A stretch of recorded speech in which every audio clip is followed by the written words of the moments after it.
नमस्कार। आज हम आपके सामने करवा चौथ माता की व्रत कथा का वर्णन करने जा रहे हैं, सो ध्यान से सुने।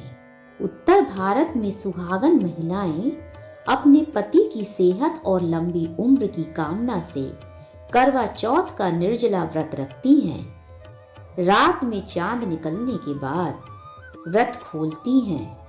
व्रत की पूजा के दौरान महिलाएं करवा चौथ माता की पौराणिक कथा सुनती हैं। पौराणिक कथाओं में एक ओर जहां माता पार्वती अपने पति शिवजी को पाने के लिए तप और व्रत करती हैं और उसमें सफल हो जाती हैं, तो दूसरी ओर सावित्री अपने मृत पति को अपने तप के बल पर यमराज से छुड़ाकर ले आती है।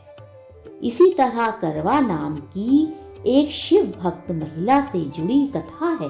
कहते हैं कि करवा नाम की एक शिव और पार्वती भक्त पतिव्रता स्त्री थी, जिसके नाम पर ही करवा चौथ का व्रत का नाम पड़ा। करवा नाम की पवित्र स्त्री अपने पति के साथ नदी के किनारे गांव में रहती थी। एक दिन उसका पति नदी में स्नान कर रहा था, तभी एक मगरमच्छ ने उसका पैर पकड़ लिया। वह मनुष्य करवा करवा कह के अपनी पत्नी को पुकारने लगा। उसकी आवाज सुनकर उसकी पत्नी करवा भागती हुई आई और आकर अपनी भक्ति के बल पर मगरमच्छ को कच्चे धागे से बांध दिया। मगरमच्छ को बांधकर वह अपनी भक्ति के बल पर ही यमराज के यहाँ पहुंच गई और यमराज से कहने लगी, हे भगवान, मगरमच्छ ने मेरे पति का पैर पकड़ लिया है। उस मगरमच्छ को पैर पकड़ने के अपराध में आप नरक ले जाओ। यमराज बोले, लेकिन अभी मगरमच्छ की आयु शेष है, अतः मैं उसे नहीं मार सकता।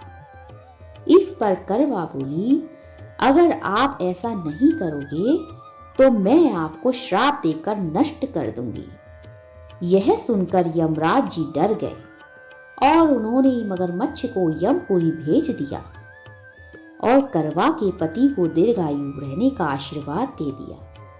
तभी से उस महिला को करवा माता कहने लगे और तभी से इस व्रत का महत्व और भी ज्यादा बढ़ गया। तो बोलो मां करवा चौथ की जय।